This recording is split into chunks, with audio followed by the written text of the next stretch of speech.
his intelligence is low. I think he has like a negative stat in his intelligence. So like he's gonna be my first character that's not really too He's like gonna be witty. my first character bro, that's not really too like witty. my First character that's bro, not really too like witty. my First character that's not really too like witty. Man, this guy is just like, I'm gonna play give, the give, the give, the give. He's not really retarded. He's not really retarded. He's uneducated. If that makes any sense. He's uneducated. If that makes any sense. He's very uneducated. Like he's street savvy because like he just didn't grow up in an educated Oh, setting. well, yeah, because you can always offset. I mean, Right. He has high wisdom. His wisdom is good. So that's how he survived because he's very intuitive. But no, he doesn't. He gets 2+ intelligence. So it's hard for him to learn new skills. like let's say like wizards, even though they don't really get a lot of skills, but all that freaking intelligence, you can boost them on skills to make up for it. Right. No, everything for him is gonna be he just relies specifically on the magic that he gets and his specifically on Like my the war magic priest, that he you know, gets. he's a and half his orc, right? But I actually want him to be intimidated. But he's not naturally intimidating though. Right. He's like, you know, he's thinner than most half orcs, Right. muscular. So that dude has like a 7 charisma score. So that's what, like a -2 modifier. Mm-hmm. Well, look at it this way: just by being a half orc, it cancels out. He gets +2 to intimidate for being half orc, right? Right. And even though I only get like 2 skill points per level, one of those skill points every level is going to freaking intimidate. So he's gonna learn to be fucking intimidating, regardless. Right. Even though you don't have the talent to be intimidating, Mm-hmm. you gotta still have a freaking high ass intimidate freaking score, you know, later on. Right. So that's how you connect. I guess that's how you connect it. Like talent can only get you so far, but you need to like learn to, you know, you gotta polish that. Right. You gotta add on to it. I mean, because you could be naturally intelligent. Let's say you got a high IQ. It's natural intelligence of 16, but you never applied it. You never went to school or learned anything with it. Right. So someone that maybe had an intelligence of 14, let's say, right? But they went to school in 4 or 6 years to learn certain skills. You might be naturally like have the talent, Right. but the person knows way more. Right. They're more skillful, so they have more tools in them. Right, exactly. So yeah, a lot of people think, oh no, man, genius have an edge. Nah, not necessarily. Not if they don't. They have an edge, natural intelligence, but if they don't apply it, use it, it's a waste. No. You know, being naturally intelligent can only get you so far. You gotta freaking put in that work. Yeah. So for him, most of his magic is gonna come from. I'm gonna choose like specific spells like confusion and stuff like that have to do with like affecting someone's mentality. So he's gonna focus on like madness kind of like spells that induce stuff like that, Nice. and things that could like help out his Eidolon. And the way he's gonna be role played is like he's gonna be a pretty craven kind of guy where like he's always scared out of his mind. So for him, like he'd rather like hide than be up front like trying to do shit. So the good news is his Eidolon when it shows up because he's fucking scared to death. Like when that shit when like, fucking is he gonna be like bulky, like powerful melee, or like more finesse? no, he's scrawny, dude. He's like that picture that you see of him, like picture him full body, like someone who would normally be like in a psych ward. He looks malnutritioned, like he looks disheveled. Yeah. What about the Eidolon? Oh, the Pale Mother. Oh, she's like something out of like Cthulhu, bro. Like the top half of her looks like a featureless porcelain woman, but like it's like made out of like shell, I guess, in a way, and that's why it has that porcelain look. And then there's just writhing tentacles that come out. So she's tough. She'll be able to, take on the heat. Oh yeah, she's gonna be a crazy fucking bruiser. All right. We got 3 front lines because Antonio's making a fighter. Fighters front lines unless they're archers. Yeah. And she's gonna be probably fear effect too. Cause like I figure like with her being aberration, if I could give her like a fear effect, that would be like, that otherworldly like shock when you see something that doesn't belong in your reality. Like that's like the aura that she gives off. Even though my half war I priest got that is little moving, crafty. moving art, Yeah, and what's cool, Louis, is there's a feat that I'm getting for him called he has it already right now. It's called a unstable mind, but because he's like partially insane, like he has a resistance to any mind affecting spells or abilities that I think come from like aberrations.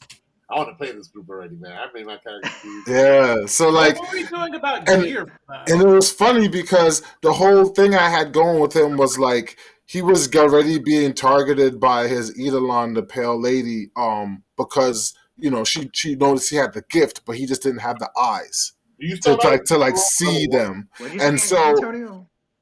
Hmm? Oh, I thought you said something. I couldn't hear you. I said, what are we doing about gear for that? I didn't want to. Gear what? oh well, it comes out of your gold pieces, your starting gold. Okay, that's what we're doing. Oh yeah, I just started the average. For my character, I think average was 175. I just went with Yeah, my I'm gonna say. I mean, Yeah, it's I easy use to just the average. grab the average. Average fighter is also 175. I happen to know that because Mhm. fighters. You representing fighters, so you already got like a seal of approval from me. Mhm. And So watch too. We're like the fighter bros over here. right.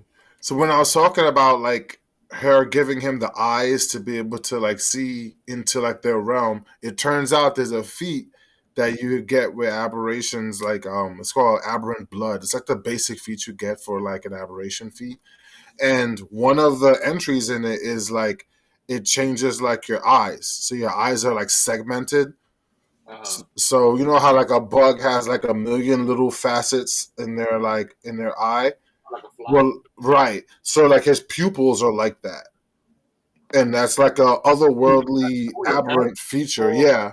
Oh, that sounds So yeah, and I think it basically like that's the physical feature of it, but that the mechanic of it is he gets like a +2 to like perception, pretty much. all right. But that's like the basic feat that you get, and I was like, that's perfect because that goes right in line with what I was saying how like she wanted to give him the eyes to be able to see them now. Yeah, I remember Lord. You using like Lord of Madness too, or no? Yeah, I remember Lord of Madness have like these feats I think you take, but they're like deformities. Like it makes you look freaking whatever. yeah, that's the aberration ones we're talking about. Yeah, There's one The that aberrant feats. Yeah. yeah. there's one that reminds me of like Luffy, even though it's aberrant. You know the long hand one. It's like, Yeah. it's like a natural reach. So basically, your arms can stretch like that. hmm Yeah, there's one I'm gonna get with him where like you grow these membranous wings, and so like it gives you like flight. That's like the last one I'm gonna get. It's like I only even want 3 of them really. And I got 2 of them. Let's go get them Cthulhu wings. Yeah, he's gonna be like, because it turns out in his past he doesn't know, but somewhere in his past like there's like the aberration like is in his bloodline. And it thinned out with him. He came out human, but like it's gonna start to manifest as he levels on. Because the pale lady's affecting him. Her connection with him is like triggering it. He's tapping into that forbidden. Yeah, Right? And it's like tainting him in a way, right? right. He already had it in his bloodline, and that's what attracted her to him. And then now that she found him, her influence, like being connected to him as an Eidolon, is slowly turning him into like. Oh, and Nidalon, is that actually a being that's like alive? It exists, or it's just created from your manifestation? The thing is actually it's a being that he has like control over as far as like its visuals are concerned. So like the creature is a real creature in the sense that it has its own realm that it goes back to when it's defeated, etc. But as far as like how it looks when it manifests in the world as the summoner summons it, the summoner has control over those features. But it's never exactly how the summoner wants it. It's like the summoner gives it like a form, and then it's gonna look like a mystical version of whatever the idea the summoner has. That's what they have it as written down in the passage. So let's say a summoner was like, all right, I want my creature to look like wolf-like. Yeah. He probably won't have control over like the color and the finer features, but like it's gonna come out looking canine-ish, and they'll have like these majestic or fantastic features about it that make it different than like your average wolf. You went regular or summoner, or you got a archetype? I went regular summoner. No, I went summoner alienist, the alienist archetype. Oh, that's art. I've never heard of that archetype. Right. Yeah, that's the one where they're like they summon basically aberrations. Nice. Which reminds me, Lou, like for this character, I wanted to get like a specific summon list of like specific creatures that I like always have to summon, rather than like the basic like. Oh, you know what? You know what? Because I would rather him just summon aberrations than like. You know what's the good about that? Louis actually allows that because he told me that with what's his name? My current character, Claudius. Mm. Let's say if you summon like the same like creatures over and over again, Right. you could like actually give them gear. So like when you summon them, they have those gear you gave them. Right. That's what I want. That's the one I wanted to do. Always have to like really explore that because the Vindicators are very powerful. So it's not like I have to have like minions with +5 swords and shit. Right. It's just extra bookkeeping. Card is already too much to deal with it is. But you could do that. Like if you let's say we get like excess gear +3 long swords. Yeah. Tentacles, each tentacle's here. You can sword. You know, I have a broad axe over here. You know, a lance. So with him, I just want him to always be like he's so tied to like the far realm that the things he summons always are aberrant things, and for that I would probably have to like get like a rundown on what creatures I can summon for that level that's available. So I'll probably have to make a custom list, but yeah, I'm having mad fun with him, man. I'm telling you, I found it. For fighter, as far as like starting wealth. You could either start out with, like I said before, average 175, or you could choose to roll 5d6 times 10. So up to you if you're feeling lucky. 5d6 times 10. Do it. 5d6. 5d6 times 10, or 175 average, which is like half of that. Well, so what's the max? Let's say you were to get like 5, 6. So like if I roll 30 times 10. Yeah, 300 would be max GP you can get. But I don't trust Digidad, so I went with the freaking average. Yeah.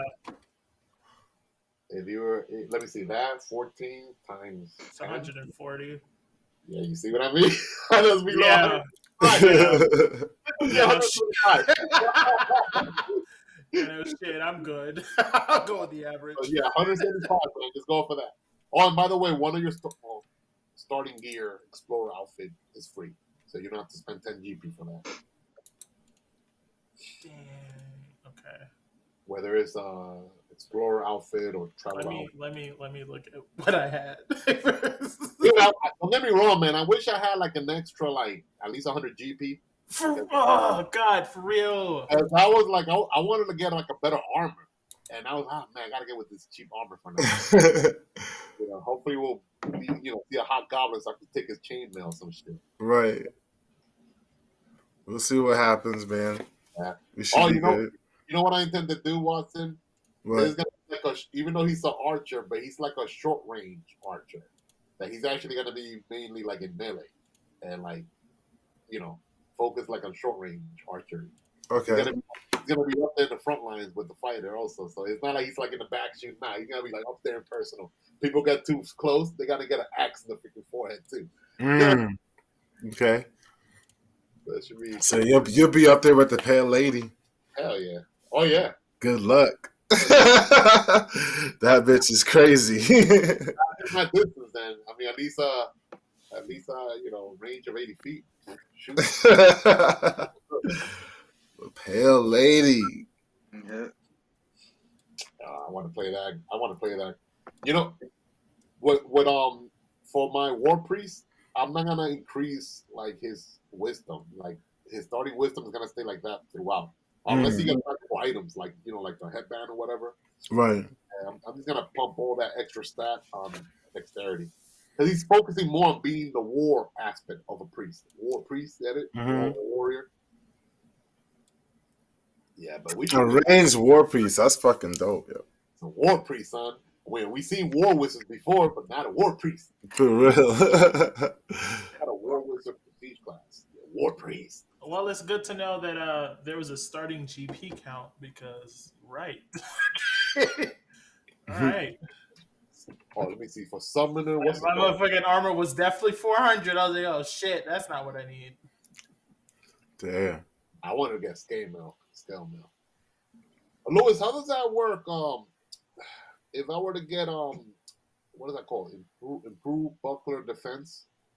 Like I want to use a buckler and shit. That's the feat you need, right? In order to be able to get. That's the one that lets you. You can. It lets you use your offhand. The one. I mean, it lets you use your buckler. The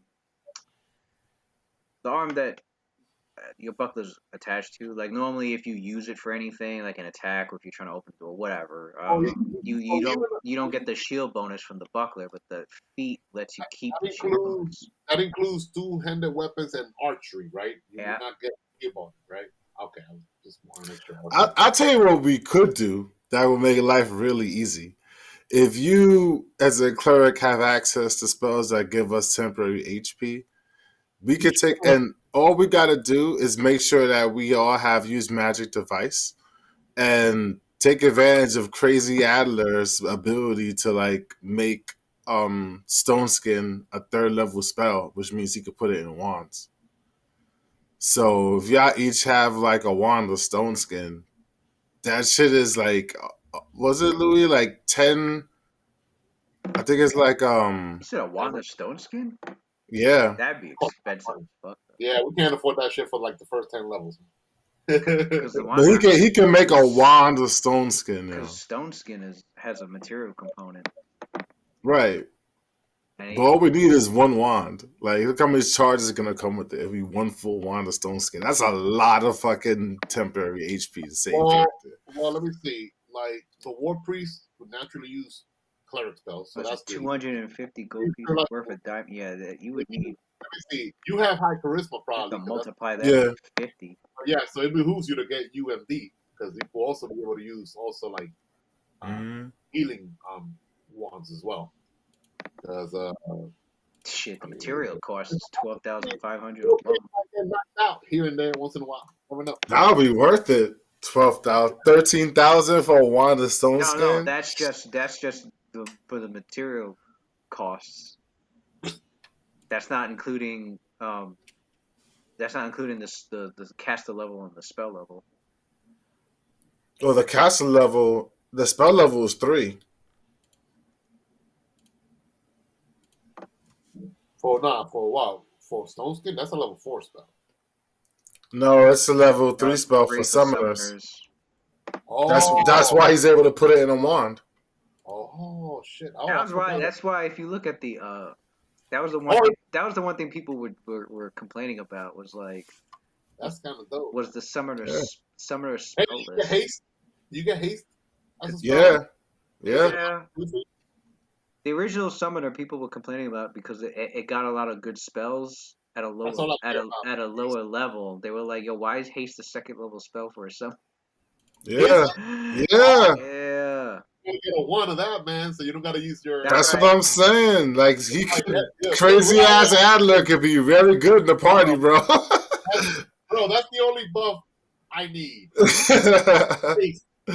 have nothing else to buff. That's why if you look at the Unchained Summoners spell list, they altered the fuck out of that. They made sure haste is like 3rd level on that one. Oh, they didn't for summoners like summon monster spells. Isn't it like he could use it like a spell like ability. Plus he gets it as a spell. Spell like ability, and eventually you could summon up to like level 9 summon monster spells. Yeah. Oh, that's dope because that's actually higher. He gets actually as an alienist, he gets a special version of Gate where he could call forth like one of like those creatures that are just below Elder Evils. I read about them. Oh, that's top tier shit. Yeah, that shit's nuts. That shit shows up and like everybody in a certain radius goes crazy type shit. It's nuts. But I gave him as a flaw. I took a flaw that they had called magical fascination and I just changed it to aberrant. So basically, any aberration that he sees outside of like a summon of his own or his own Eidolon, he has to roll a will save or get fascinated by. He just like stares at it and gets entrapped. Like I gave him insomnia because like the fucking pale lady is always fucking with his dreams. Man, I can't wait to play this dude. I can't wait. We gotta make sure that we gotta make sure you got a bunch of scrolls or one of invisibility because most of your spells. Yo, and Pete, his magic is aberrant. So, like, because of all the shit that the Pele has been doing with him, like, it fucks with the way that he interacts with the weave. So all his magic comes out as invisible. That's why people think like he's crazy, but the spells he casts are actually real. They just don't have a visual effect. But the good thing is also that most of your spells are subdued spells. That doesn't break invisibility spells. Yeah, exactly. Yeah, and they even so like the level 1 version of invisibility. Obviously, it lasts like only 1 round per level, but still, at low level. Yo, I thought of this cool ass trick he could do, where he could, you know, that spell, the block spell, where you summon like a wooden block in 5 foot. He could summon an invisible version. And he's standing there. His opponents think like, "Why the hell is my like shit not going through?" Like it's like a mime in a way. Like he knows there's a wall there, but no one can see it but him. Like, dude, it's fucking cool, man. Like it's so fucking fun. He's gonna be crazy. Yep. All right. I want to play that crew already, man. Crazy Adler. I'm playing a warmonger, son. Just want to kill everything. This dude is gonna be like, "Nah, let's just go to the field. What? This a war? Or we gonna do?" Oh my god! What's with this group? We gotta. We just call this group the Unhinged. The Unhinged. Oh, that's a cool ass name though. Yo, that's a dope ass group name. The Unhinged. I made sure. At least I was able to afford 6 durable arrows. We got a crazy war priest and an aberrant crazy summoner and a crazy vengeful hunter. Damn, son. He's the Punisher, pretty much. I was gonna say I would say he's kind of good, isn't he? He's probably the Punisher. He's literally the Punisher. He's the Punisher, yo. That's the name of the group now. The Unhinged. The Unhinged. Yo, that's a dope ass group name. He even got like haunting memories of it. I gave him the flaw, haunting regret. Damn. Yo, I want this, and the role play in this group is gonna be dope too. The Unhinged. The Unhinged. Man, we already got a group name. Yeah. That's crazy. That shit is dope. That it's meant to be too. Yeah. Especially when the fucking GM is the one that came up with the name. You know it. Hold on. We all have like some element of chaotic to our right? Yeah, my guy's chaotic neutral. Mine is chaotic good. Chaotic neutral. Yeah, the Unhinged. Mine is chaotic good, but with chaotic neutral tendencies. Yeah, that's fucking cool. Worships Tempest, so yeah, he's gonna be a little battle crazy. You know, Tempest is chaotic neutral. Like his deity is chaotic neutral. I would say the deity's chaotic neutral. So you never know. His deity might influence him to becoming chaotic neutral. You never know. Yo, it'll be funny if those groups all started off in like an asylum. Yeah, I can see that. And that's how we all meet. That'd be crazy. Literally. All right. Damn, it's been a while. Last time we left off. I don't even got my cat feet out. Let me do it. The Unhinged. The last time we left off was your group arrived in Carceri and you started making your way. across, not knowing exactly which way to go, but knowing that you were couple of hundred miles away from your location. Cynthia had summoned a change in the weather that would follow along with your group. 2 miles worth of fog. Dense fog, I should say. To cover your tracks, pretty much. Not cover your tracks, but to cover your presence as best as possible.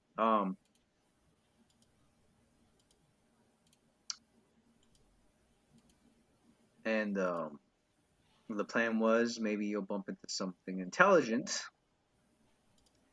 that you can question. Sure enough, something intelligent did come along. A group of them.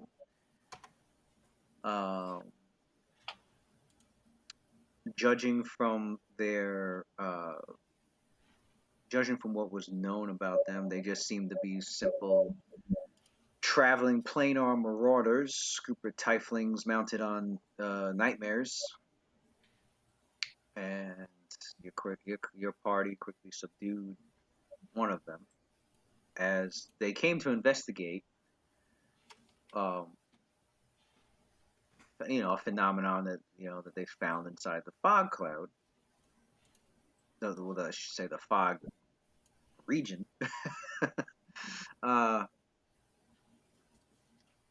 So they went to go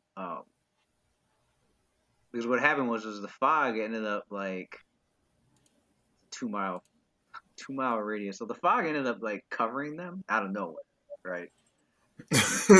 So they were at a far distance. Your characters couldn't they didn't really spot them, but they were at a far enough distance where to them, this fog suddenly just started moving into the area really quickly out of nowhere. And so they're like, all right. So they're practically like flying through the fog because I think I said they were only about 100 feet up in the air.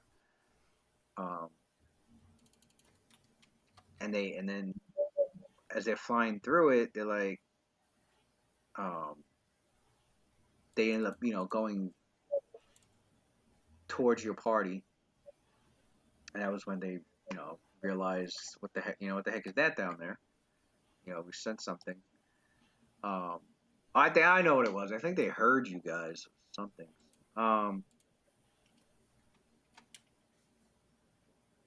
And a few of them went down to go check it out. Somebody apparently used some form of detection magic and was like, we need to get the hell out of here. Whatever they detected on you, I think he said it out loud. Yeah, I think he did say it out loud. He was like, "Then we gotta get out of here. Whatever's there has got. There's a ton of powerful magical auras there. I'm not messing with that." He's like, "There's some bright ass magic over there." Like, there's some bright. There's too. That motherfucker got. I think he got stunned by how many fucking auras there were. And they were like, "What's the matter?" He's like, "We gotta get out of here. We're not fucking with that." I mean, it'd be nice to loot their bodies, but it's not happening today. What the hell? Yeah, those guys will live a long and prosperous. They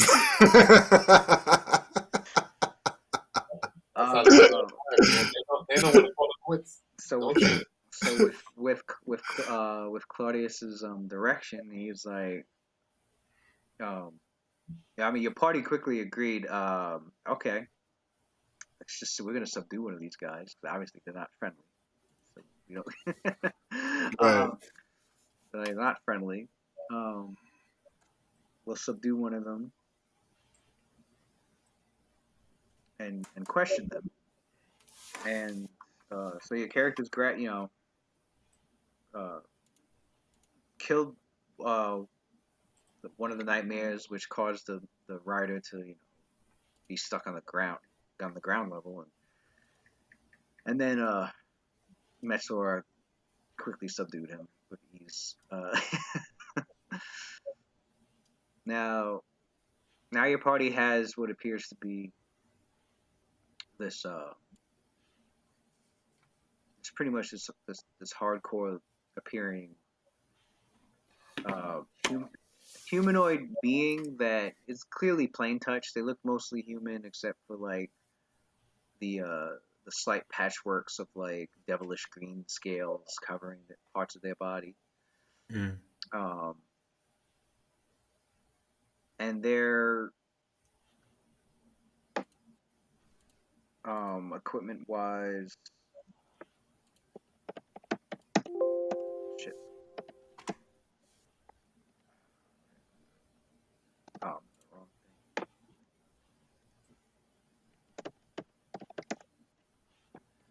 Equipment wise, he's got belt pouches, well, heck, Cuddy's got arcane sight. I might as well say it all. He's got what looks to be a haversack, probably a handy haversack, magical handy haversack. He's got a weapon that known as a straight blade, which is also pretty. It's also magical. It's got some moderate magic to it. It's got a magic short bow. His chain shirt that he's wearing, also moderate magic. Buckler, a rather a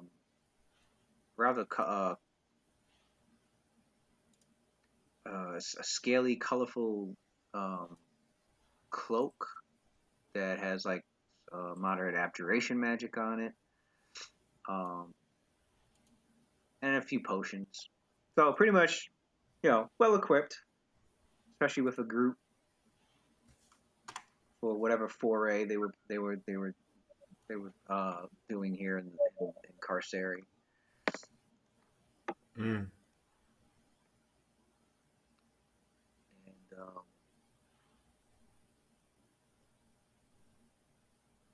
was he grappled? He was grappled, wasn't he? Yeah. Yeah, he's being pinned. That's right. He's there. He got grappled and pinned. Heavily took enough non-lethal damage. And I believe Valena rolled intimidation. Right. That was what we left off. Then Valena was gonna. We left off where Valenum did his work with the intimidate, and then the guy was like, he explained himself like very quickly, like. So we start off there where he's looking at Valenum and he immediately like he freezes and his facial features are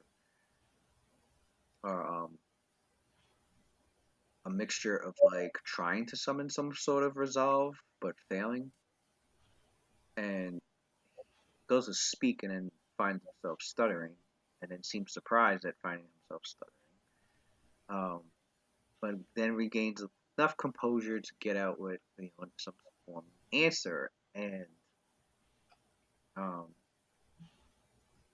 he seems confused by the question, and then immediately goes to defend himself. Like, listen, we weren't gonna bother you. We were meaning no harm. What do you want? What do you want from me? What do you need? We were just passing through. On your way to where? We were just passing through, trying to get to a good spot to camp out and get some rest. There's a place that we're looking for. Sure. Anything. So you agree to be our guide? I guess. Yes. All right. Take us to your camp. Oh well, we haven't set one up. Well, I assume that you and your friends must have a place where you meet in case you get separated. And I assume that you're not just out here camping in the middle of nowhere, not too far away from where you can get supplies. Well, no, we actually just got some supplies from the Bastion of Lost Hope. So that's where you'll take us. Either there or your rendezvous point with your friends. You can pick or choose whichever one. Well, I guess I can take you to the Bastion. Lead the way. So his mentor lets him go, and he oh,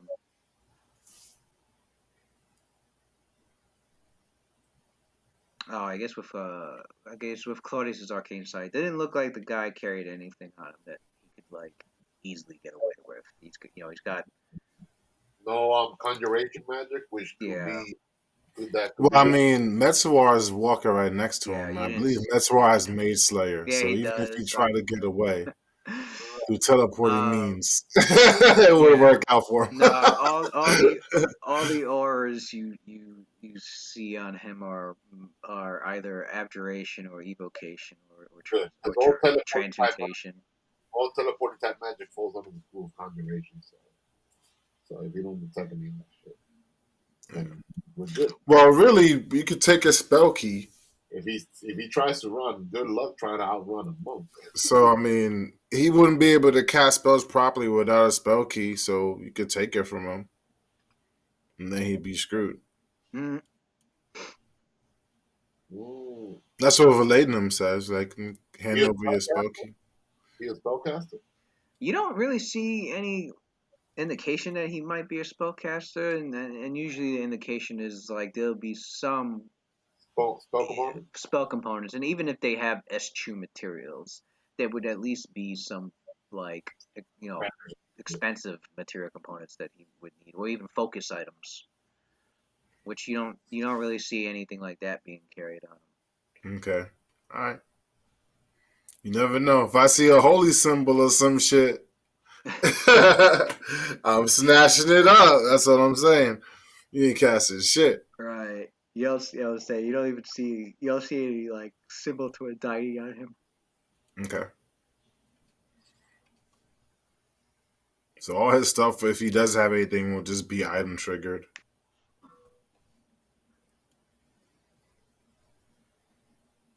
And really, we don't. He doesn't even need to talk to lead us. We just have to follow him, and we all speak telepathically, so we could just throw silence up and be good. And then he can't even use word triggers to make anything pop off. He just has to do his job. Mm-hmm. And we're in the fog, so whatever comes in the fog can't hear us. Unless it got sense, it could smell us or a tremor sense. Other than that, it can't see us or hear us. So for 2 miles out, so we should be good.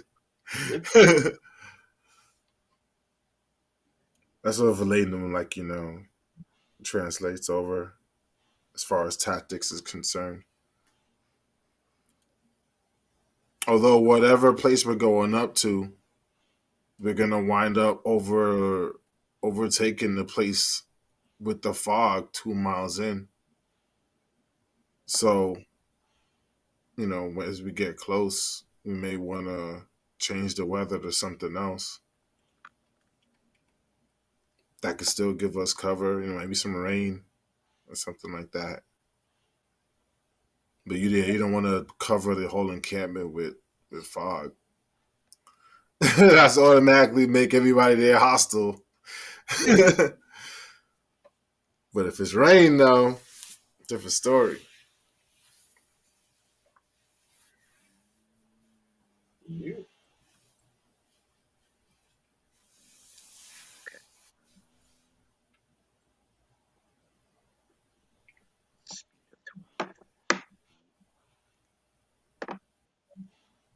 Plus, that shit is cool. Fucking arriving with the rain, like fucking Pain and Naruto.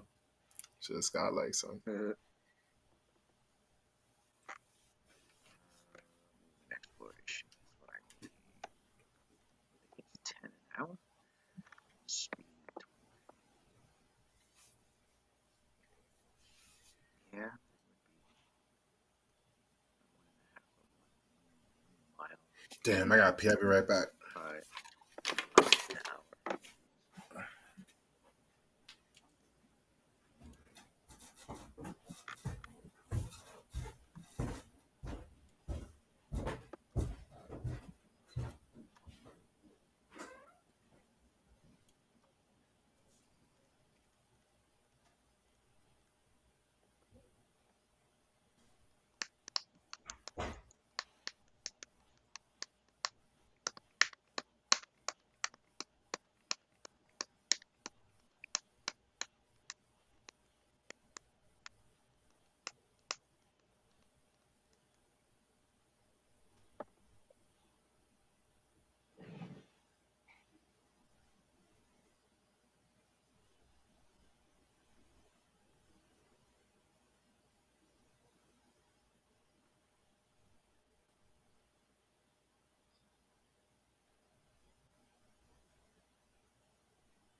Meg Crinklet. Oh, my bad. It's just like, all right. Okay. So he's like, well, he's looking around and he's like, yeah. So we kind of need to see where we're going. So we got to get out of this fog, which was what me and my companions were trying to do. When this fog suddenly showed up.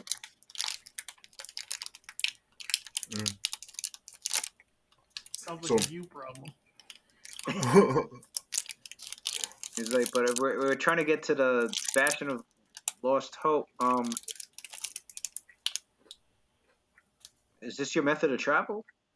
You were planning to walk?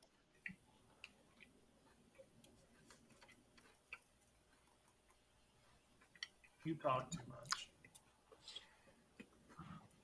What's wrong with walking? Well, I don't know how fast your pace is, but... And he looks over to, like, Cynthia. And he's like, but if we're going to go at that pace, we're not going to be able to get there for about a month or more. Which is why we were riding Nightmares, because we were on, when me and my team mounted on our Nightmares, we were just a few days away from the Bastion.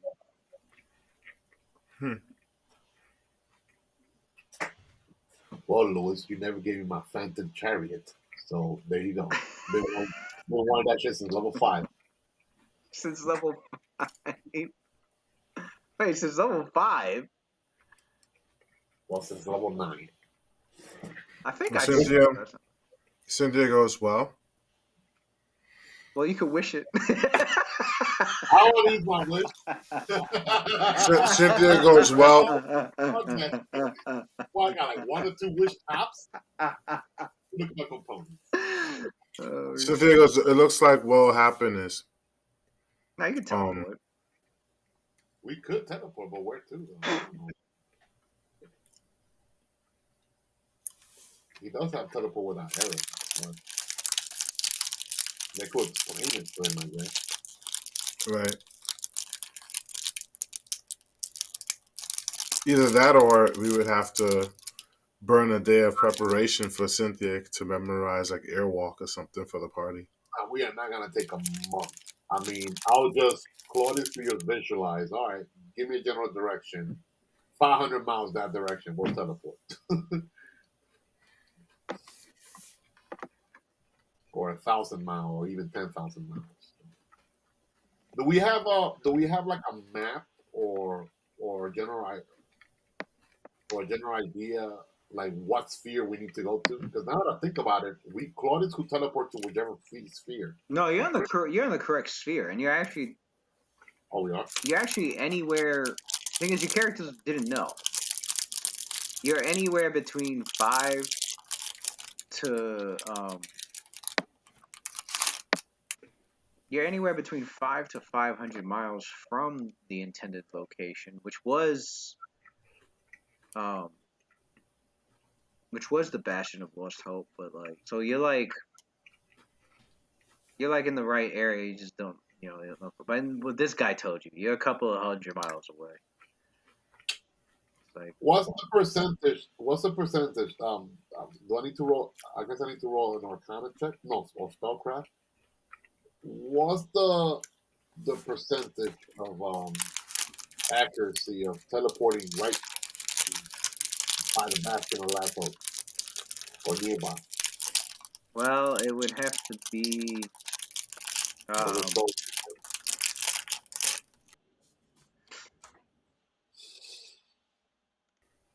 It would have to. Let's see, for teleport. I kind of wanted some random encounters. We're talking about greater teleport, right? Yeah, greater teleport.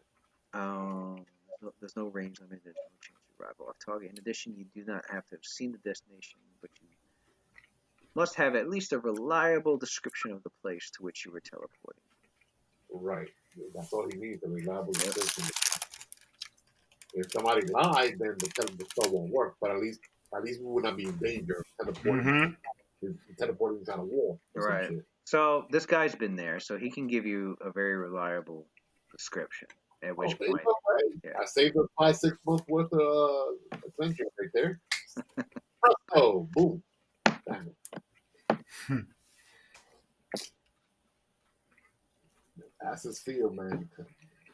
Yeah, the world and Cauldron doesn't have that long, unfortunately. Huh? I said the world and Cauldron doesn't have that long to wait, unfortunately. Oh. So the guy, so yeah, I take it you tell him. I take it you tell the guy, well, give me as accurate of a description as possible of this place. Correct. But he doesn't want to teleport inside it because that's Right. we don't know what we're expecting there. We might get ambushed. At least a good mile or two away from there. Then we could like walk from there so we can get us around, feel for the surroundings. How's that guy? Mm-hmm. About 2-3 miles away, right?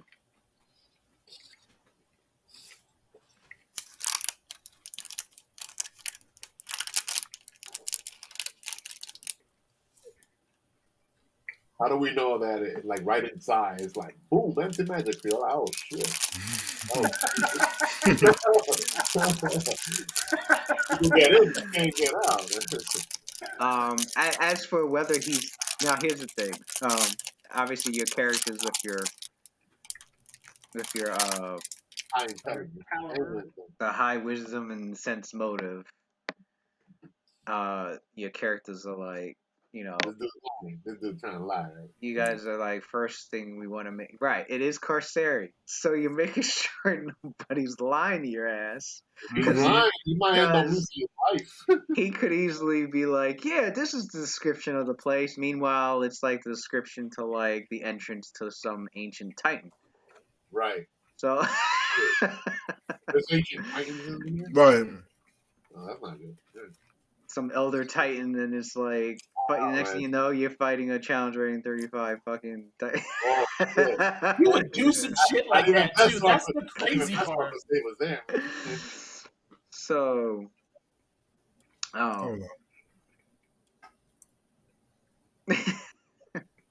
so yeah, so some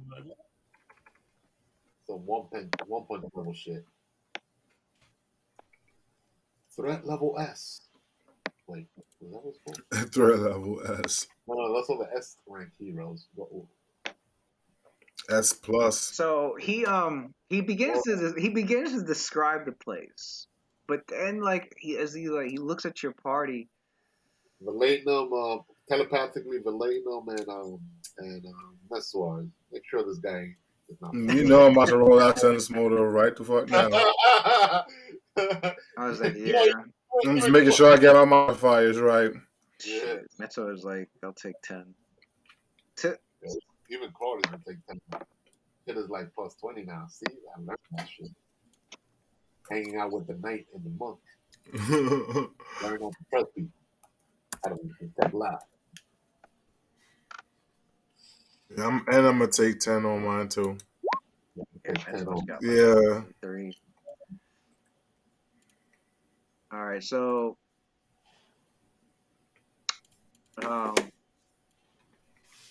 you easily can sense that this guy really, really did want to give you some false information. Because you notice that as he's trying to describe the place,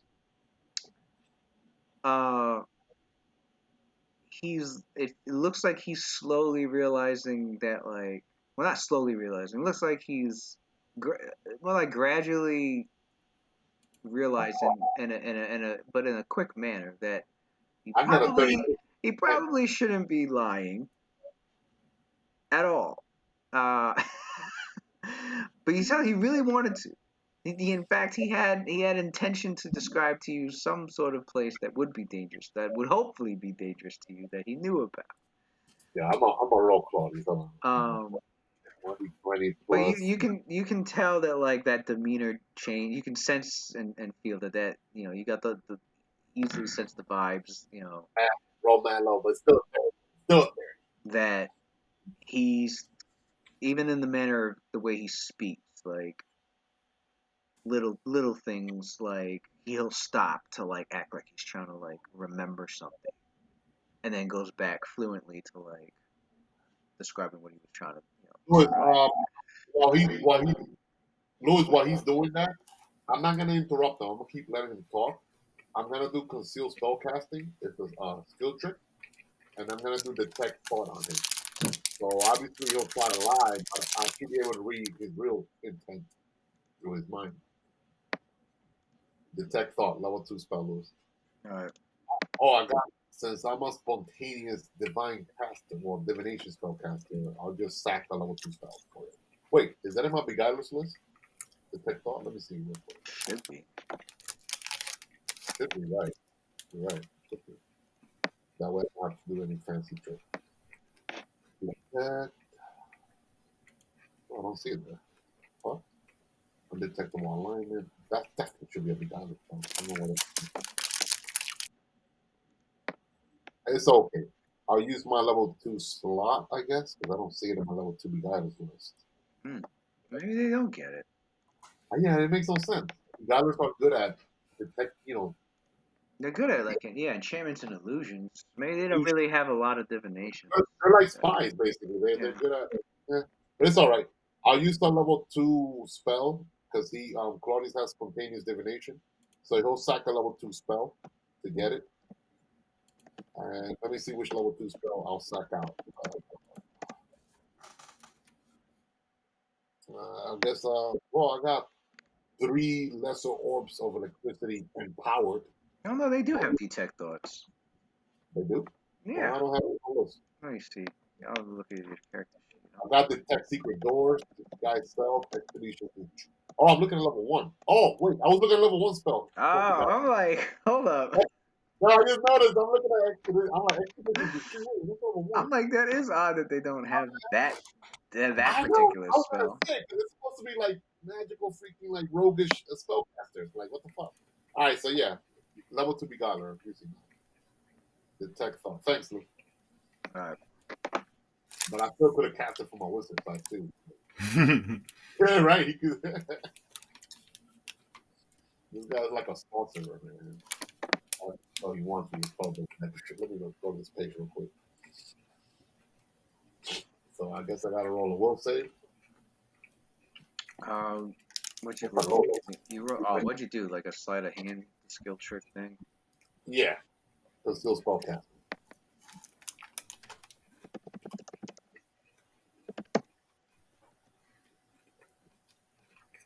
What is your sleight of hand? Oh. Yeah. Yeah. 30? It's like plus 30 something.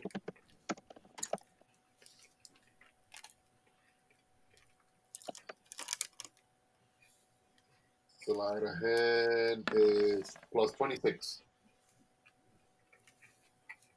You want me to roll? So it's 30. No, not 30. Yeah, roll it real quick. Plus 46, right? That's what I got in mind. Yeah, plus 26. Sleight of hand. What the fuck? That shit went from a 19 to a 1. Oh, shit. Alright, so. Jesus Christ. What he's gonna do? He does notice. He notices it.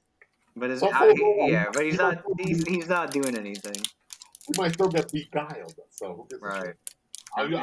Let me roll his will save. How about he's spamming that shit until he fails? What is he gonna do about it? You know what? What I should do? Yeah, okay. So what you gonna do about it? Here's what we're gonna do next. We're gonna have Claudia's gonna instruct Meswar to knock him out unconscious, non-lethal damage. And according to the rules, if you're unconscious and a spell is cast on you, you automatically fail. So then we're gonna do the tech thought on him. While he's unconscious, he automatically fails. Look it up in the DM guide, Louis. It's there. someone. I think so. I think there's only. I think. And then Cynthia cast him, 1 HP. Just bring him up to 1 HP, and then there you go. I think there's only. I think that. Gotta use those rules. I think there's only like specific spells where like you still get a saving throw while you're sleeping. I know Nightmare is one of them. Yeah, but most spells like you fail if you're unconscious. Yeah. So yeah, so that's what we're gonna do. Detect thought, and then then he's probably not gonna know that he has that shit on, and then be like, hey, you want this guy to kill you? But I'll tell you the truth. All right, go ahead and interrogate him again. Actually, Claudia's the one asking. I'm like, all right, can you again next time? Might not wake up again. Can you please proceed in describing the location to the bastion of last lost hope? Is that what it's called? Yeah, the bastion of last hope. Man, these people, they can't fight their natures, man. They always gotta lie, always gotta freaking plot, even when their life is on the line. It reminds me of Job of the Week. Remember Diablo 1? Please don't hurt. For real. Be your friend. As soon as you turn your back, that dude's trying to trying to freaking hit you with that axe.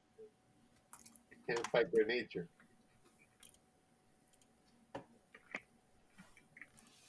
Let's all hit him with that karate chop to the back of the neck. Pow! Yeah, this dude has went right to sleep. He made me cast 2 spells. Claudia's tight.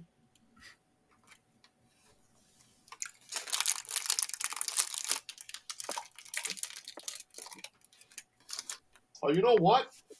Nah, Cynthia probably don't got that spell prayer anyways. Truth song, whatever. Nah. Yeah, she don't got that prepared at all. Yeah, in the future, when we really want to interrogate someone, we'll knock them unconscious and we'll have her cast that shit. For real. I think it's called Inquisition.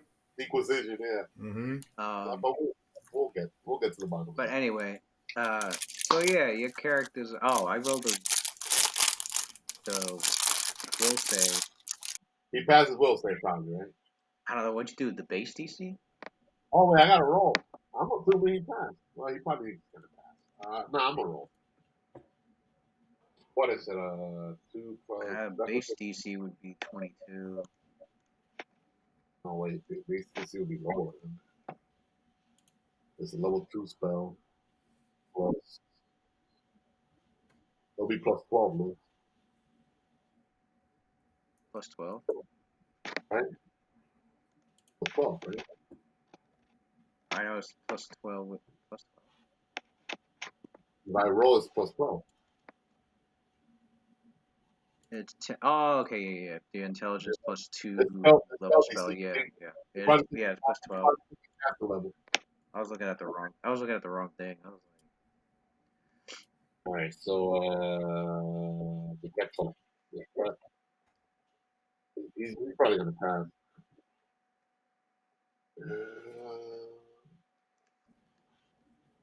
Actually, before I finish casting my spell, can I have Mansoor knock him unconscious? hold on.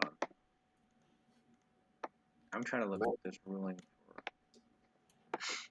for. Okay, some unconscious targets are considered willing for spells that specifically target willing creatures. Yeah, it's coming back to me. That obscure knowledge.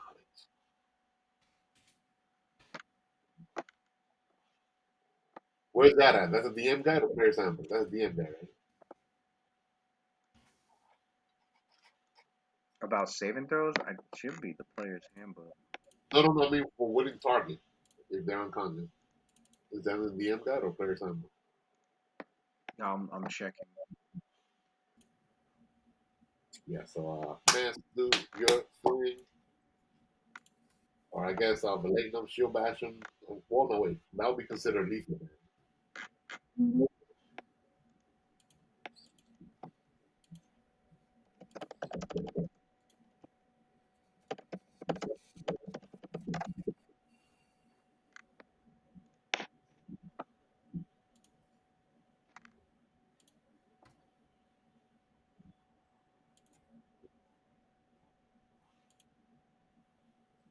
Oh. I guess I read that wrong.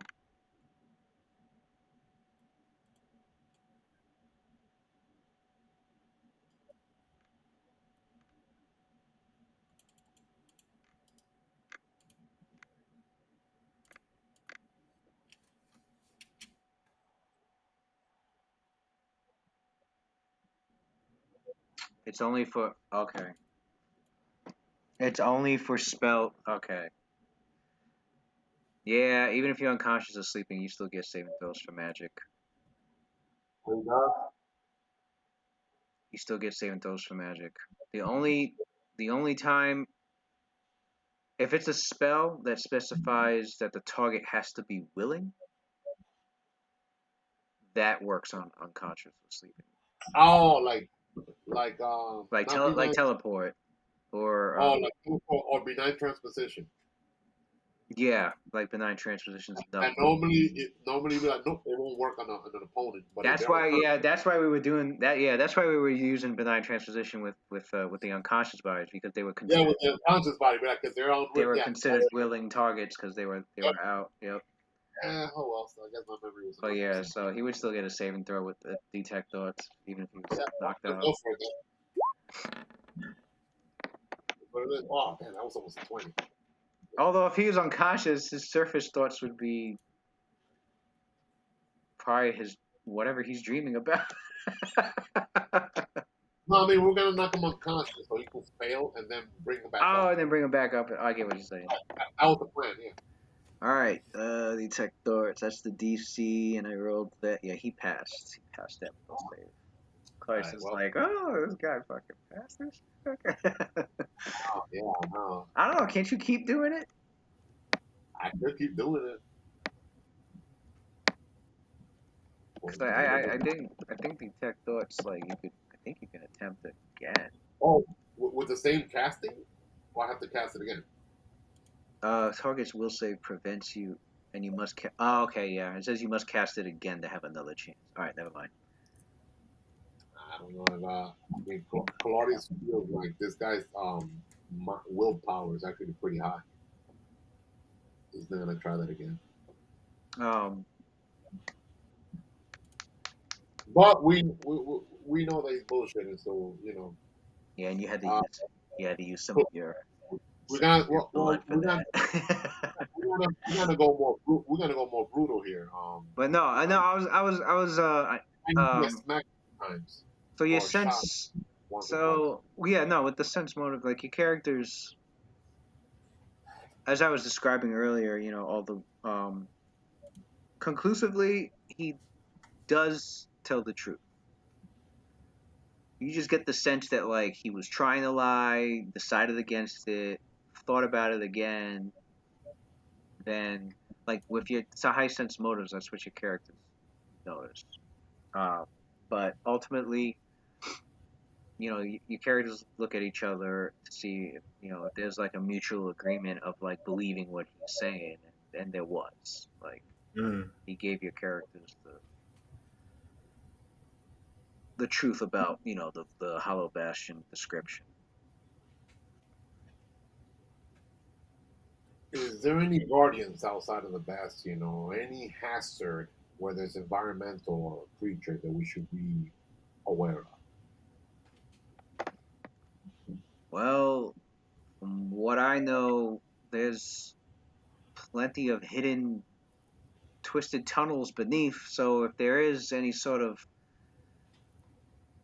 which I have heard can happen, but if there is any sort of like wandering great monstrous creature outside and that can't be dealt with, there's plenty of escape tunnels below that people will hide out in until the threat passes.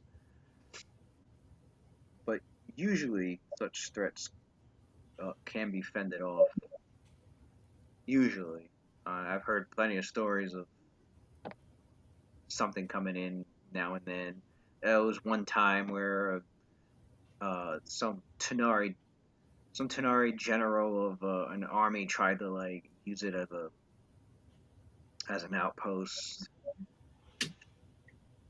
but that didn't last very long because then a group of devils came to the aid of the inhabitants and ended up driving them out. So, yeah, uh, as usual, many spots of the lower plains are many spots of the lower plains That's are areas of contention between the demons and the devils.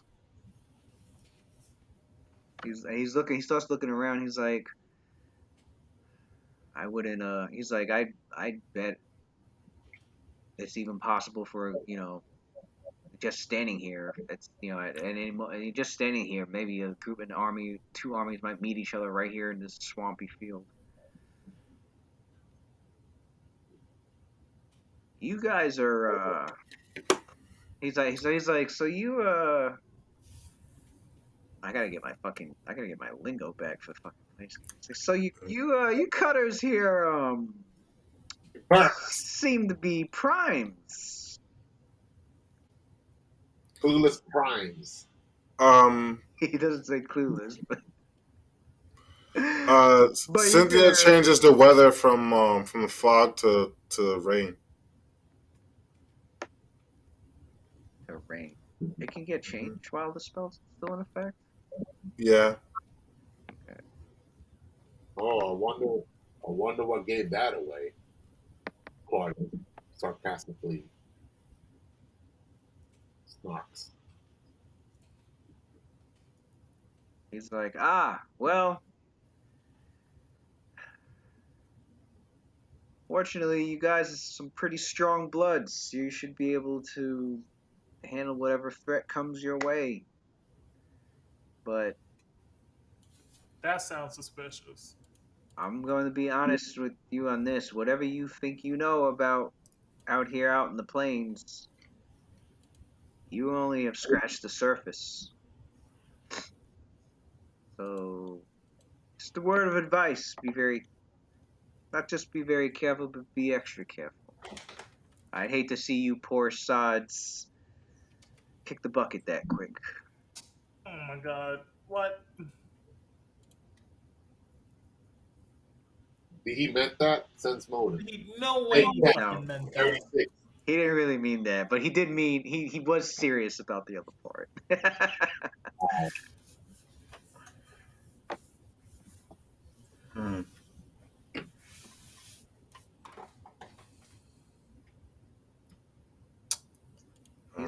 He's like, you get to this bastion,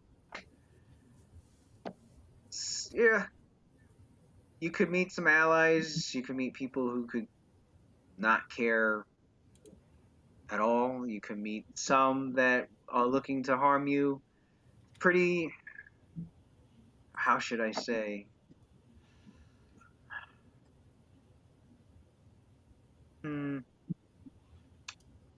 Well, can be pretty chaotic.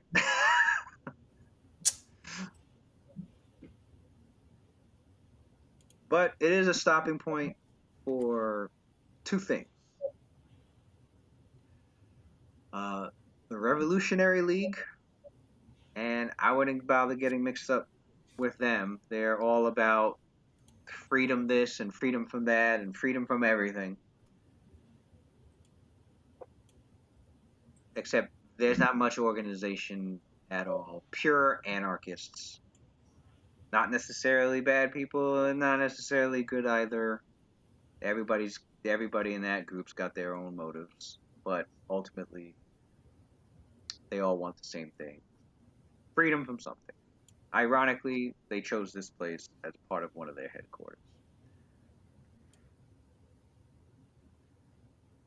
And the second thing is, it is a meeting ground and a safe haven, and there's plenty of, like I've said before, me and my comrades stopped there to restock. Restock on what? Well, provisions, magic, directions.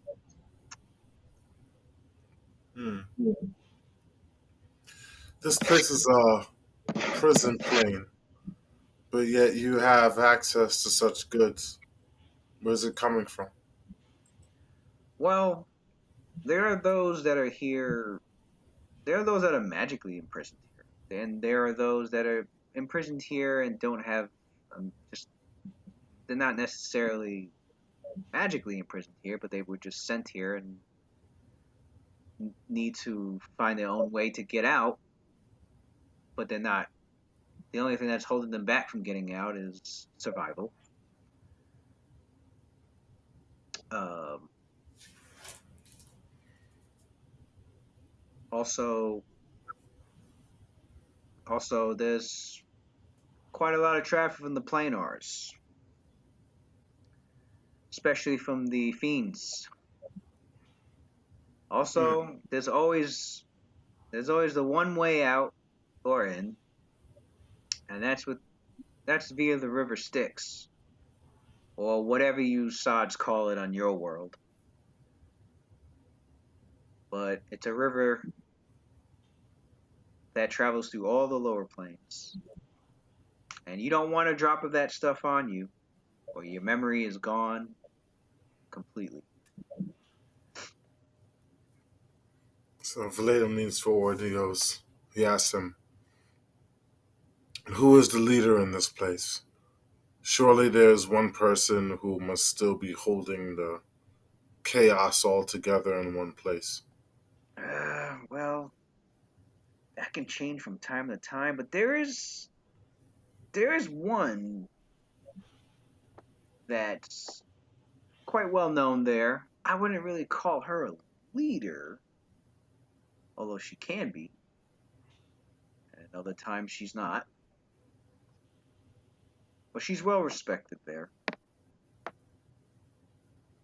And however, yes, she is also a part of the league.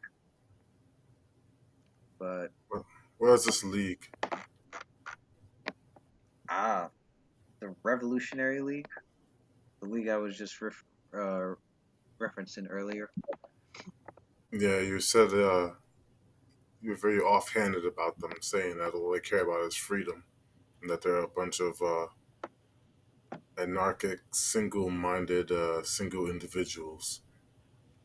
Yeah. But yet, the strongest amongst you represents that group. Well, not necessarily the strongest. She's just highly knowledgeable and well respected, and knows her way around the Bastion of Lost Hope. So your hierarchy is based on who has the highest knowledge. That's something odd for a place composed of chaos. But fine, a leader is still a leader. If she's the person who's most well respected, then it should be easy to get in contact with her. I'm assuming you have such contacts. Well, she's only contacted if she wants to contact you. That's usually how it is. You see, And what is it that she's shown that she's wanted in the past that would warrant such contact? well, maybe you could throw her name around. Although I'd be careful about that. You're probably gonna get a bunch of people lying to you. What does she care about? Can't say. I don't really know her. I just know of her. What has she done? Well, there's all sorts of stories, but who knows how much of them are true and how much of them are not. I'll be the judge of that. Give me a story. Mm, well, let's see. You can judge a person a lot from deeds.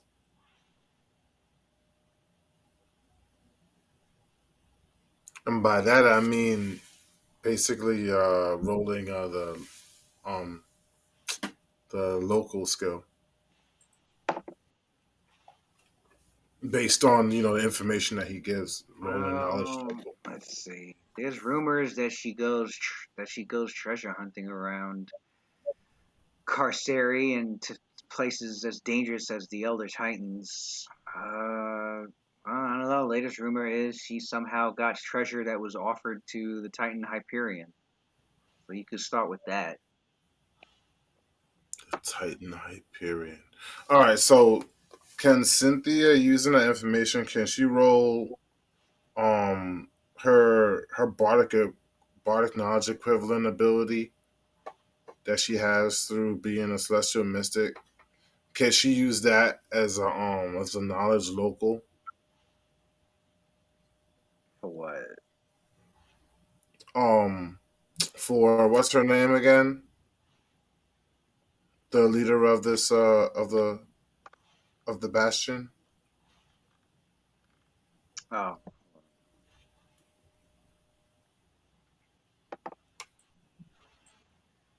Now that I got that piece well, of yeah. He information. says, yeah, no one actually rules it. Um, Pretty much because the anarchists they can't stand anyone telling them what to do. But this woman, she's known as the steward. Okay. Something she's appointed herself as the one who apparently she also keeps the place in tip-top shape and also readies it for any contingencies. By default, I guess you could say she's a ruler, but Okay, let's store. she makes sure the place is well maintained.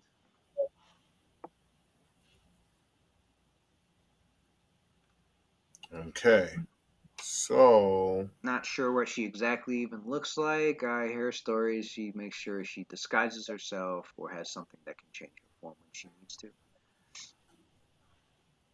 She could be a half elf, could be an elf, she could be a tiefling, she could be an Asimar, she could be a Genasi. Who knows? But ask okay. around for the steward. So can Cynthia use blessing of the pearly heavens? Basically, she may make a mystical knowledge check and adds half her level to all the knowledge skill checks and may make such checks untrained.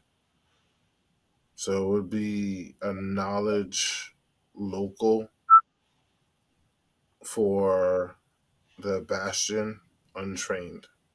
Well, what's the specific question she wants to know?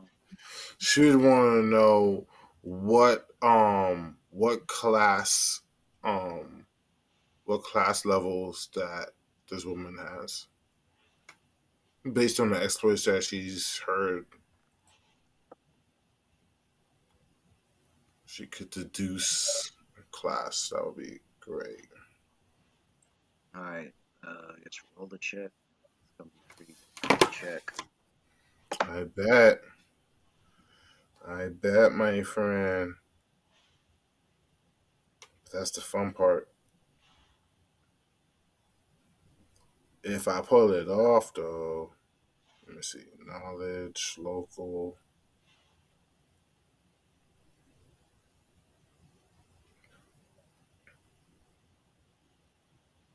All right, so her knowledge local is 16. And it said I add half of my mystic level. Mystic, I think the full bonus supposed. should be on there. I have it in skills. I think it says knowledge any trained. Yeah, it should be plus 14. Knowledge any. Oh, I see it. It's right below. Sorry. Okay. Yep, plus 14 when considered trained. Plus 14.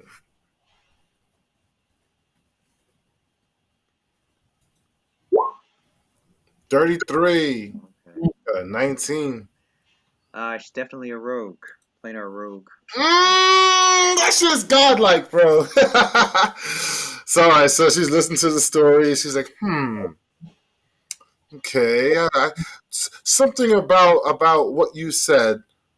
As I reach into the whispers and the analogs of the holy texts, I remember something similar being described as one of the denizens of this realm. So those stories corroborate. And if I remember correctly, And in one of the old scriptures, she's a rogue, isn't she? She's not only a rogue, but Cynthia's heard stories of her ability to of her planar survival skills uh, uh and her knack for working with portals. So Mm. A woman after my own heart. she is um well, in metagame terms, she's a rogue gate crasher. The hell is Okay. that? He's like, what the fuck is a gate crasher? It sounds like someone that doesn't have a problem getting in and out of Carceri. That's what it sounds like. Yeah. Well, gate crash. Okay, so like Cynthia knows she's roguish in her profession and might be what is commonly known. I mean, there's other names for it, but was commonly known as a gate crasher. Um, Gate crashers are known to be uh, seeing themselves as cosmic free agents, independent forces that can influence the natives of the planes and even the dynamic forces of magic itself. Known to be tricksters of the multiverse, usually testing the valiant, derailing the grasping, and deflating the egotistical. They have an instinctive understanding of the nature of the universe that allows them to perform actions that would otherwise be beyond. They do this more as an art, as not so much as a science. They just know when to strike at the right moment, utter the correct word, know what right rock to move, and rely more on intuition than conscious thought. Um, can be found among other planar travelers. They're usually picking at the fabric of the universe, seeing what it unravels. Fitting for somebody who is a member of the Revolutionary League.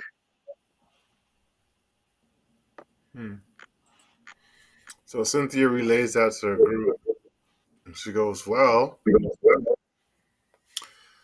if it's someone that we're looking for that's knowledgeable of the surrounding area and someone whose at least machinations aren't tied, it seems, to the cage rights, then this will be that person. She's part of a ragtag group of freedom fighters, and she clearly has her own ambitions separated from the cage rights. Definitely worth looking into. Vaden's like, I agree. Even if we cannot ask her to become an ally in this because she has no stake. Although I'm pretty sure we can find some way to include Well, her in such a thing. you mentioned she's a rogue, correct? I'm sure she has a price. Mm-hmm. Exactly the point I was getting to. But what would be the point of recruiting her? Information. Can we trust her information? As we That was the already way out. know, we're dealing with rogues. If we present something with which she wants, that's as far as her trust goes. Right. As long as we have the coins, we should be able to get the information we need. And we'll have to say we have a perfect person here who we could send to verify that information. And then he turns and he looks over at their captured ward that they have with them. I'm pretty sure since he'll be the first person that we send into whatever direction we manage to get from Oh yeah, we this talking lady. telepathically, right? Yeah, we're talking telepathically. Oh, and not only that, this prisoner of ours, it looks like he has a lot of worthwhile magical trinkets that we could use as barter. basically use his magical items. Right. That's what I'm saying. We could, whatever direction we get sent, we could easily verify with him, because if we're going to be sending him in there first and it's a place that could hurt us, he'll be the first person to be like, no, let's not go there. And he'll give us the reasons why. Because he'll be the first person on the line, yeah. To do chain of eyes on that dude. Right. See what's going on. Oh, he got axed. He's not going nowhere. He's going to be with us all the way until we get to the gates of the cage rights, and then he could go free. He's our bitch. Because he dies either way. he does something stupid. He gets shot. He go to the wrong place. He dies. Yeah. I mean, you serve your purpose. You try to rob us. That'll be your penance paid, and then you go along your way. Yeah, that's right. You be a good little guy. You'll be just fine. Try some shiesty shit. It's gonna be a problem. He's not fragile. He's like level 14, 15. He won't die that easy. That motherfucker fragile. Like, right. You know what? I mean, he's not. Make somebody fragile. He's not bait. It's like we're dangling him out there, but he's definitely has been here. So I mean, you guys could sense. Yeah, you can sense one of the senses of his levels. His what range level? Yeah, power. How capable of a character he is.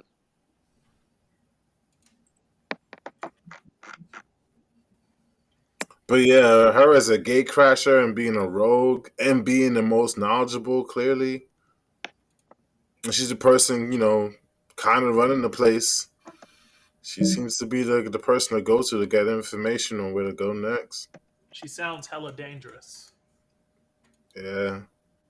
But then again, like, it's the only civilized place around. It's the closest place.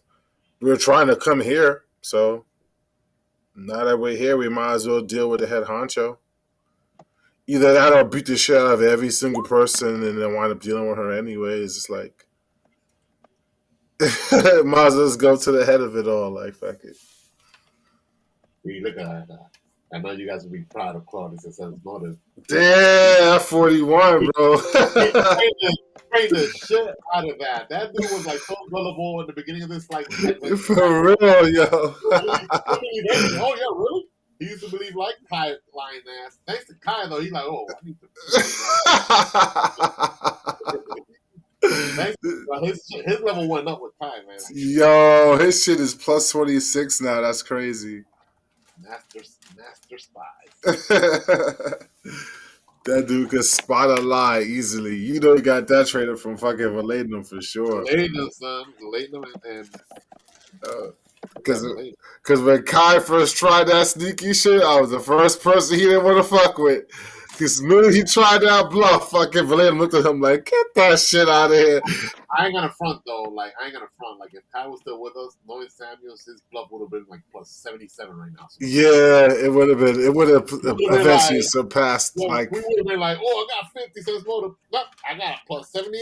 Bluff. Yeah, he would have been way too fucking good at lying by now. Bro, that's all he talked about. He's like, I'm gonna get Zio's gun. Bro, I will blast you away. Bro, don't play with me. Yeah, that would have been a bad move. Yeah, no, because there's way to freaking increase bluff to crazy level. Look at that level 3 glyphness spell. And you know rogues have used magic device. Mm-hmm. Boom. Naturally, like, he has to like a plus 30, 40. Glyphness, boom, plus 70. Easily. So this guy is, if that's sense motive, you can tell the guy's for your group, a pushover. Yeah, I know that. I mean, but like pushover. He's about level 12. Say with 12 or 13. All right. And he's a warrior class, right? What class? You can discern that he's mostly a mix, a rogue and warrior of some kind, rogue fighter. Yeah, he could take 2-3 hits from strong people. Yeah. He can't hit us. He benefits from flanking. Okay, that's good. That's good. Yeah, he has more HP than a canary. Right, rogue fighter works. Because you got a 10 can, so that works easy. I take I'll be taking all the hate, all the.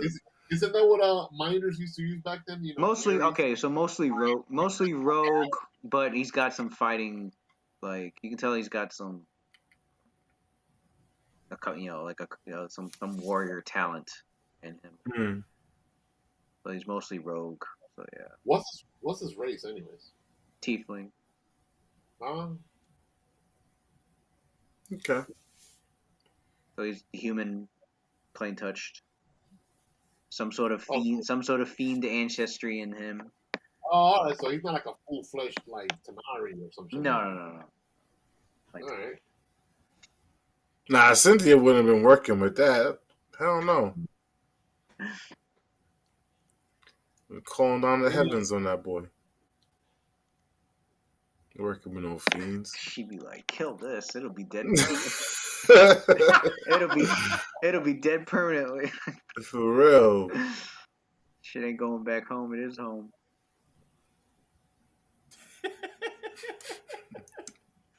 He helped us all the way along the way. Well, you still gotta go, dude. I'm sorry.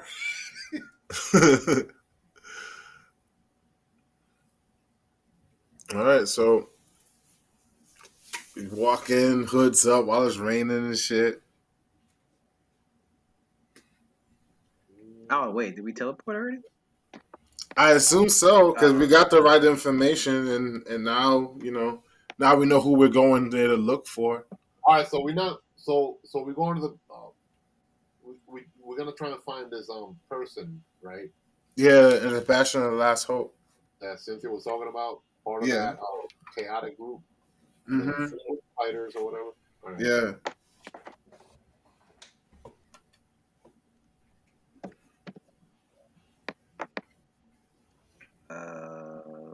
Great attempt.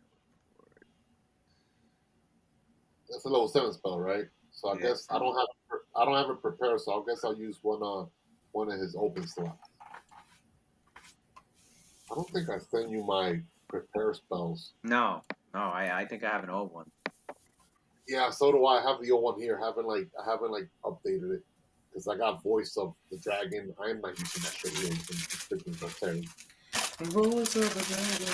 I guess, but for the most part, that list's gonna remain the same. After the session is over, I'll send you the updated list. But yeah, open slots, greater teleport. Alrighty. Oh well, we missed out on random encounters, but whatever. Time is pressing. Time is of the essence. Yo, trust me, if we didn't have a time period on it, I'd be like, yeah, let's track through here for a month. I know, right? Let's go like 6 months, yo. Let's go the long way. Let's do a whole time skip in this motherfucker. That would be meta. I kind of long way. This guy, these guys are like, let's encounter anything that we want here. Who knows? We might encounter a freaking demon prince or some shit. And then we're getting our ass. Oh, trust me, I had some encounters on this fucking. I have encounters planned. So I'm like, I hope we're gonna skip through it. Let them walk. They'll realize how fucking dangerous this shit. Darren would be pissed missing it though. He'd be like, "You had encountered a what?" Yeah. Oh my god. Yeah, but it will be kind of meta though if we took the long way. Come on. Right, because we had no reason to. That's what I'm saying. You're 20th level characters. The people are like, you don't fucking walk anymore. Yeah. No, because you wouldn't be moving unless time really was of the essence. They're like 20 level characters. They don't walk anymore. They fly. We are no longer peasants. We're high class. They turn into wind. They turn into fucking. They turn into light itself and travel like. Right. If I was a 20th level character, I wouldn't be moving unless I absolutely had to fucking go do something. Otherwise, I'd send some lower level person to go do it. The fact that I have to do something means I need to be there now, not later. Even high level warriors like. He's like, I'm fine. I've got something that'll pulls out a fucking magic horseshoe. Phantom Steed. I'm getting on. For real, son. Put out a fucking magic figurine and shit of a dragon. The fucking dragon shows up, gets on it, flies off. That's what exactly. You got a fucking level 20 rogue who's like, man, I got a fucking obsidian dragon statue. For real, No, that's what they call figurine of wondrous power. He's like, I got one dragon that can fly. Let me just fucking call him out. Let's go. Nah, so a dope fucking rogue will pull out a fucking flying carpet on that bitch. Like, hey. Oh yeah, like a ladder. Yeah, this flying carpet. Yup. That'd be some real roguish shit. If 20th levels are walking, it's because they want to. For real. Claudius is not walking right They now. just out there looking for smoke. Like, right. This guy Claudius is they're just out for a stroll. Like they're bored. They're out for a nice stroll, and they're like, let one motherfucker try me today. I'm gonna walk these 100 miles. Let somebody try me. Aaron, this guy been flying since like level 14. Fucking reach your destination, and people and bards are spreading like 20 different tales about you. From just a walk. From just walking. The Odyssey. Yeah, crazy. Yeah, for real. Imagine how many. Yo, this dude was trying to sell after the war, the Trojan War, trying to sell back home. Took him 20 years to get back home. Yeah. The Iliad, the Odyssey, or whatever you want to call it. 20 years. Like by the time he got back, his kid was already a grown ass man. But he came back home max level though, because when those guys he was freaking powerful. When those guys was trying to take his wife, he fucking one-shotted every single one. They said he took out a bow and just went blink, blink. Yeah. Yo, look, this guy's just getting headshots the entire fucking time. You gotta have a strength of like 20 or higher to be able to freaking pull the string of that bow. I was gonna say, yeah, that bow is fucking. I don't know, because that was the competition. They had to pull the string of the bow. Yeah. Nobody could do it. This dude, a composite bow, strength score rating of +20. That's right. It was like a special bow that had to be pulled. Special bow. You gotta have that high strength, man. Not only did he pull it, but he killed everybody else with it. Like, yo, get off my wife. Like, get off the hell, man. Everybody's trying to hit him. Like, them Greek stories be crazy. He held down the fort for 20 years, though. All those suitors, I don't know how. But. Yo, for real. Yeah, see, nobody talks about how strong the women be. It's like, yo, she held off suitors for 20 years. Come on. Yeah, right. Like, that ain't an easy feat either. He had some high-level diplomacy. Somehow, they didn't just, like, pillage, like, just took over. Yeah, she has some high influence. Although it's surprising in a lot of those cultures that they still manage to have, like, warrior women goddesses. There's 2 of them in Greek mythology. They got Athena. They got Athena and Artemis. Artemis was no joke. Yeah, she's like the hunter or the huntress, rather. For real. And it's like I remember even as like a kid, that was my first story. It's like, so there are warrior women. How can we never learn anything about because when our history classes we were always told about the guys. Like I don't remember any like woman being taught them in history. Meanwhile, there was a ton of them, but they just got they just pulled the covers over them. Like nah, don't worry about them. Look at this. They don't tell you cool shit like the most successful, powerful pirate ever in history was a Chinese woman named Qing Shi. And she retired from piracy. Never died from it. Crazy. Had the biggest army, had the most money, had she was a fucking Yonko in real life. Yeah. I'm curious. Look her up. Look up Qing Shi. Type it there, because that sounds weird. Well, I'll just look up. I read her whole shit. I was like, yo, why is nobody... She's basically a pirate queen. I'm like, why does nobody talk about this? Big Mama, One Piece. mom's pirate.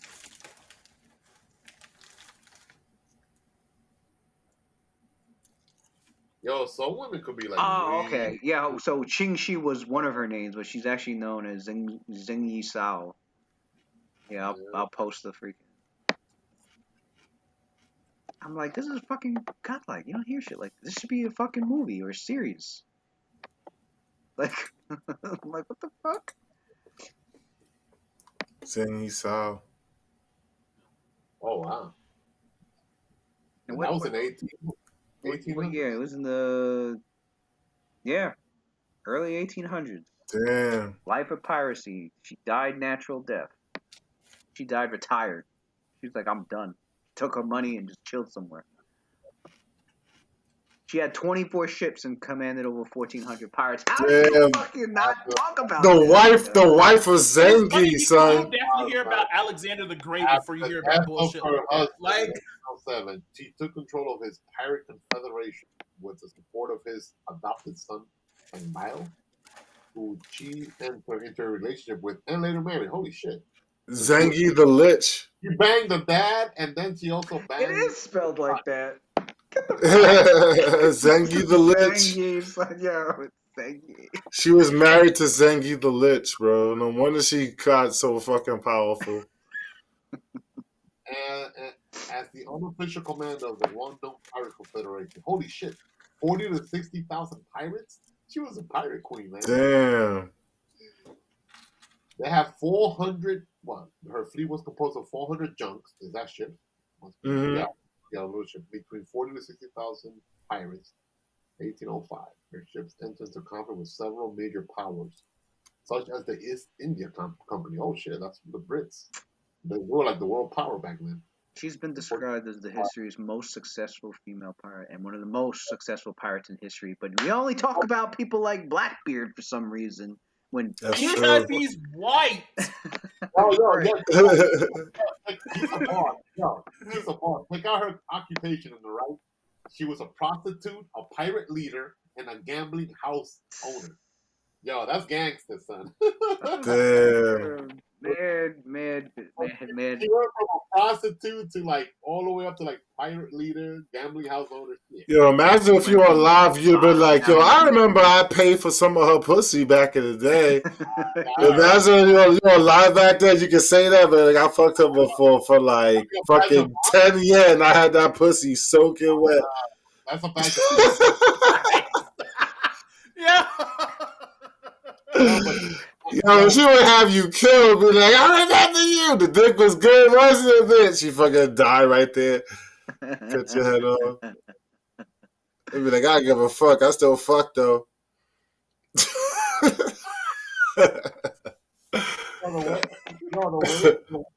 way her husband died looks suspicious. Where is it in the paragraph? Ascension to leadership. On 16 November 1807, Shen Ji, her husband, fell overboard in a gale and died at the age of 42. Fell over. Damn, had that motherfucker tossed over. She probably was fucking the first mate who was probably like, looking to take over. She quickly took over her deceased husband operation through the nephew, Chen Boyan. There you go. Damn, she had that dude tossed the fuck over. Pirate, so she probably backstabbed her. Hell's yeah. Nephew Seng Bang Young, and then the son Seng King and Seng whatever. Nah, bro. Nah, that was a sneak fucking diss move, yo. She was like, yo, kill this motherfucker. He don't know what he doing. I'm the one with the brains behind this shit, really. It's time to step out into the limelight. Well, this is making more fun. You know what? You're right. She held it. She held it, too. Right. She probably was the brains behind it to begin with. Nobody contests her. Yo, this will make a crazy series. That's what I'm saying. And it's real life. It's gangster. You think it's real life, but it's like very a lot of drama here also. Now that after her husband died, she ended up marrying her husband like a America don't really got shit like that, Even Mexicans to this day, they got shit like that with like the cartel. You know what I'm saying? Like Columbus had a right. America don't got no type of stories like that except for people who are outlaws. So you got the Al Capones and you got like the gangsters, but like, Bonnie and They're like Clyde. a nine three yeah. though. They're like As a far as like historic people, we don't got nobody like that for real. Because we spent most of our history fucking dealing with slavery. Like black people got heroic figures like that because we fought for freedom and shit like that. You know, we got Harriet Tubman's and you know we got the fighters. I But was actually I was just hearing about was it a Nigerian? It was a Nigerian queen. I think she almost I think she it was a point in like Nigeria she like turned the seat of power into a matriarchy almost.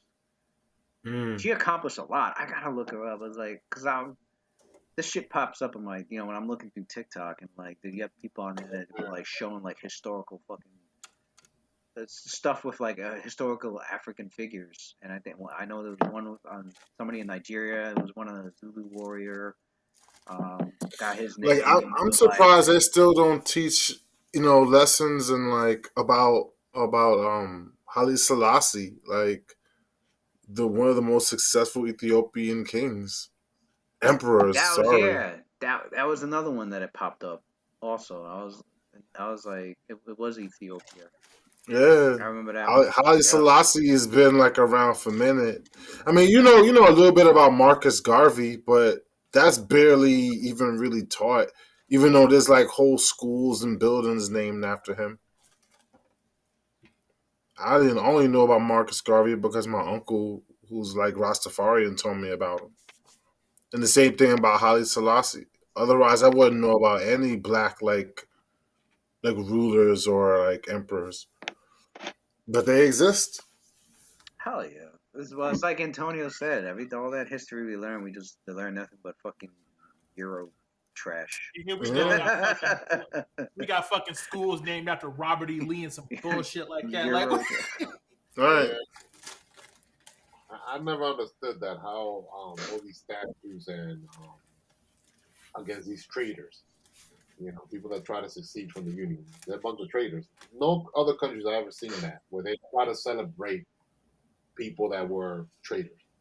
Well, that's because in other countries, whoever wins doesn't give a voice to the other side who they defeated. In Right. America, because of like democracy, even whoever takes over whatever regime they take over, they still have to give like freedoms to everyone. That includes the people who they defeated to take over. So, some of those people, yeah, they tried to secede from the Union, but it was the South. So they had mad money from free labor and doing cotton. So they bought land, and that land they get to name themselves. Like, that's what it comes down to. You still have people to this day thinking that the only reason for the Civil War was because of states' rights. I'm like, really? Like, that's crazy. but then you have to ask them, It's like states' rights to do what though? Right. Well, Right. I had, like it was like 10 years ago. I had this old white lady, customer. Some of that stuff. Oh no, it was because of state rights. I'm like, no, it wasn't just because of that. That's one of many other reasons. Right. But the whole like agricultural society of the South relied on slave labor. Right. Yeah, the Like, real life is that they want their. As a matter of fact, dude. the Constitution for the Confederacy. I mean, it basically The Articles of Confederation. Tell them to Yeah, read they the actually second. had it. Tell them to read the second paragraph. It's right there. Right. We started this fucking war because we wanted to keep our slaves. It's right there. Right. Do you know how much money them niggas was making, like, off cotton that they were being able to produce for free? Think about how much clothes cost right now. I think I They read were- like, the they were people pissed were off. like, Yeah. it costed like $300 million worth Right. of free labor. Yo, That's how much the black people were worth, with $300 million. free labor and you have a cotton gin? Do you know how much bread you're getting? How much influence that buys you into like the whole socio-economic ecostructure going forward into the future?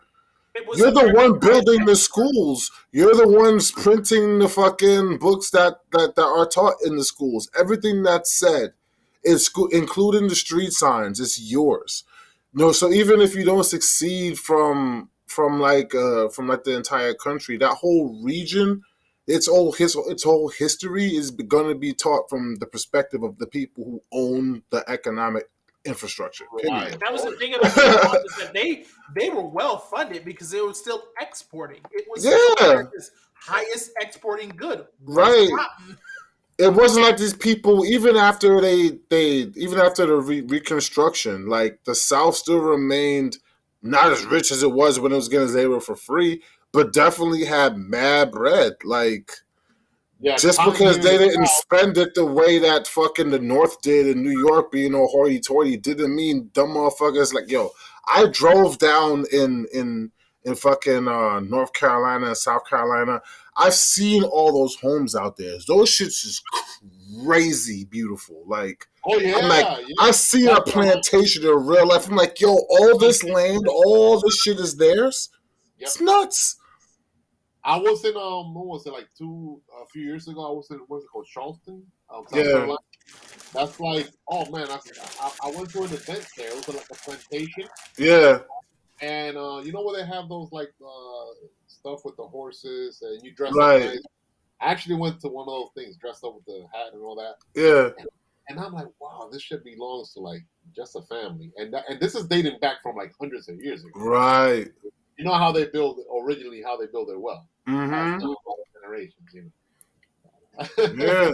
I met a guy that lived up in North Carolina. He lived right on the coast. And his family pretty much comes from like that era. Like the coastal lines alone. Like we're talking about beachfront properties, like Right. crazy. That's been in their family for generations. That's bread. Like that they got like built off free labor. Mm-hmm. Yeah, for real. But anyway, That shit ain't switching hands no time soon. all right. First time that you see that a side loses in a war and they actually get to keep their shit. Yeah. For real. They were starting all this shit and they got to keep their houses and their Right. It's not the North was like, oh, and since you got all this free shit off these people, let's give all that shit to them. That's not what happened at all. After World War II, All this Japan shit, all this tried to war. conquer China, and after World War II, like the world made Japan give that land back. Their battle wasn't had anything to do with World War II. Right. They had to give that shit back. Everybody had to give back shit when they lost, except for like the southern white people. When black people were free, it was like, oh, you're free with nothing, but With nothing. you're free. You could do whatever you want. No, they're trying to be slick. Look at Juneteenth. Oh, they were supposed to get. They They were were supposed. They were 2 oh, years. they were 40 acres and a middle finger, yo. They were supposed to get their 15 acres and a mule, or 2 mules, or some shit like that. But the next president that came into office was like, nah. Andrew Jackson, right? Andrew Jackson was a big bigot, man. It was 15 acres, right? I think it was. I thought 15 acres. Yeah. Yep, 15 acres and a mule. Could you To imagine? this day, they still haven't done that. Yo, could you imagine? Imagine if they every one of fixed them had that shit. Yeah. All that Yeah, land. but what about what is it? Juneteenth? 2 years later, for 2 years, slavery was already outlawed, and you still have pockets in the Union or in the South. Yo, there was I don't know. Yo, there was this fucking couple. They were I think when they found them, they were like in their 70s or some shit, and this happened in the 60s. They found this. I don't know. They found like I don't know if it was a plantation or somehow I don't know. They found this place that had these two. It was I think they were a husband and wife too. Two African American elderly couple. I think, and they were in their 70s at the time. That were so isolated because of who they were living with, white slave masters. Fucking, they were still led to believe that slavery was still going on. This was a couple they found in the 1960s. Damn. I think you could find like an interview with one of them online. I think it was with the guy. There's an interview with the old man. But because they were like, because they said they were in their 70s and they found them in the 1960s, so it was like they weren't slaves, but it was like I think their parents were, and they were just children. But because they were so isolated, early 1900s. Damn. I mean, they were isolated from hearing. Like the only news they got was like from people that came over to the place, and the owners were probably like, don't say anything about fucking, Right. So don't give them no books. Right. Teach them how to read. Exactly. Newspaper. Their whole life, they thought, power, That's like, crazy, son. I know. I don't find that hard to believe. That sounds prevalent. People would do shit that they can get away with. I mean, that's why, like, I'm a big advocate of law. If you leave people to their own device, anarchy, what a bullshit. We will all be slaves. The strong will live, and everybody else will get killed off. That's an actual fact. You gotta have laws to protect people. If you don't have laws, then someone is going to create some hierarchy. Yep. You could bet your bottom dollar. And it's not going to be fair. It's going to be fascist as fuck. It's never going to be fair. like this country ain't perfect, but at least it's almost like the same playing rule for like everyone, for most of us. At least you can say whatever the fuck you want, and you don't got to worry about somebody coming in the middle of the night and kill you for it, like the government or something. Right. Yeah, for real. Other places like in China. Oh, you know what happened to this guy? The owner of Alibaba. That's like the Amazon over there. Mm-hmm. What's his name? He's like a billionaire, one of the rich Chinese guys. He was very outspoken of the Chinese, Communist Party. Anyways, like earlier in the year, that dude was MIA for like about 2-3 months. People were like, they didn't know whatsoever what happened to him. All of a sudden, a couple of months ago, he shows up, but you don't see him like saying shit about the Chinese government no more. He said, running his company, whatever, but it's like, holy shit. Damn. The gates of that country could take it to the Chinese Communist Party, man. So, like this guy probably thought, I could say whatever I want. I'm very well known worldwide. Nah, man, the Chinese will censor anybody over there. So, yeah, man, we still have... Yeah, once they get a hold of your kids or your wife or something like that, what are you really going to do? No, these two people thought that he got kidnapped. But then all of a sudden, after a month, he shows up like nothing happened. I'm like, man, Chinese... Silence. That's fucking crazy.